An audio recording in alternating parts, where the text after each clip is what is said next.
इस प्रोजेक्ट में हमारा मेन फोकस था लाइट का आइडिया और कॉस्ट्यूम का आइडिया, किस तरह से संबंध बनाता है नाटक के कैरेक्टर के साथ। इसके लिए हम लोगों ने चुना हैमलेट नाटक। अपनी समझ के अनुसार हमने हैमलेट के कुछ संवाद बनाए। उन संवाद को आखिर में किस जगह पर कहे जा रहे हैं, हमने उसका एक लोकेशन का आइडिया बनाया कि कहाँ पर वो संवाद कहे जा रहे हैं, और हमने एक पेपर पर उस लोकेशन को ड्रॉ किया, उसका एक स्केच बनाया। फिर हमारे द्वारा बनाए गए स्केच को स्टेज पर लाया गया। हमने साथ ही में कॉस्ट्यूम, लाइट्स और लोकेशन पर ध्यान दिया। हमें लाइट के साथ साथ हमें कॉस्ट्यूम को भी फोकस करना था। बाहरी आवरण से अंदर क्या क्या संबंध है, सभी कंस्ट्रक्टर ने इस पर चर्चा की। उसके बाद हमने अपने परसेप्शन के अनुसार कॉस्ट्यूम को डिज़ाइन किया। लाइट की अगर हम बात करें तो हमारे पास वो सब लाइटें नहीं थी जो ऑडिटोरियम में यूज़ होती हैं नाटकों में, इसलिए हमने अपने सुविधा के अनुसार अपने आइडिया से कुछ लाइटें इजाद करने की कोशिश की।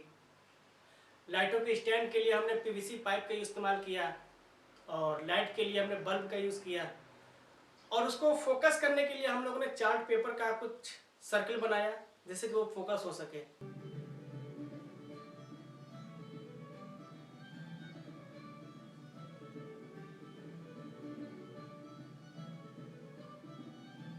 मैंने जो हैमलेट की लोकेशन चूज की वो है एक तालाब का किनारा। हैमलेट के लिए मेरे लिए सबसे बड़ा द्वंद है वो है उसकी माँ की फौरन शादी हो जाना उसके चाचा के साथ। वो मेमोरी उसे बहुत हॉन्ट करती है। जब वो तालाब के पास जाता है तो उसे वैसा ही एक डुअलिज्म वहाँ देखने को मिलता है जो उसकी जिंदगी में चल रहा है। इसलिए ये लोकेशन मैंने चूज की। हैवानियत को क्यों नहीं समझ पाए तुम? खुद सुअर को कैसे नहीं दिखाई दिया ये बदजात रिश्ता?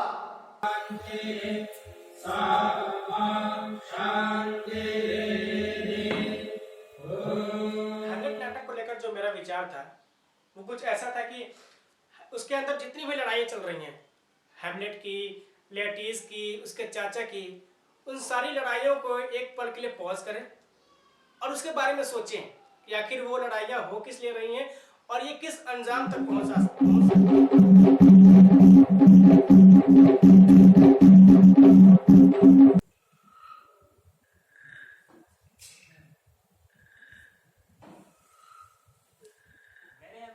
मैंने जो लोकेशन ड्रॉ की थी वो नाटक के अनुसार जहाँ से हम डेनमार्क के अंदर एंटर करते हैं, डेनमार्क शहर के अंदर जहाँ से हम प्रवेश करते हैं, वही मैंने ड्रॉ किया था।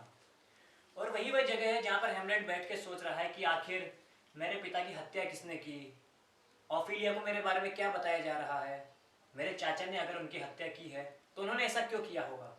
तो यही मैंने उसमें ड्रॉ किया था।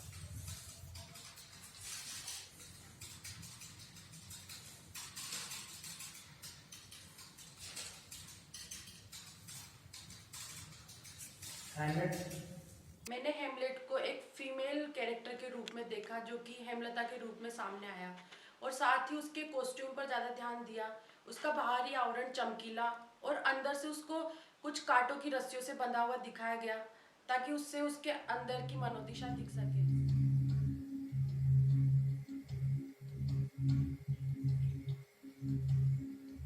खास तौर पर हेमलता के कॉन्फ्लिक्ट को दिखाने के लिए सफेद और काले के बीच में जो ग्रे कलर होता है उसका जो द्वंद उसमें दिखाई पड़ता है, उसे दिखाने के लिए चेस के सिंबल का प्रयोग किया। सच और झूठ। जो हेमलेट की मेरी लोकेशन थी वो थी अपने ही महल का एक ऊंचा छत, जहाँ हेमलेट अपने अंतर्द्वंद्वों से जूझ रहा था। हेमलेट देख पा रहा था, वहाँ कल्पना कर पा रहा था कि उसके पिता की हत्या किसने की थी। इसी हालात में वो हेमलेट वहीं बैठा रहता था। कौन है? कौन है वहां?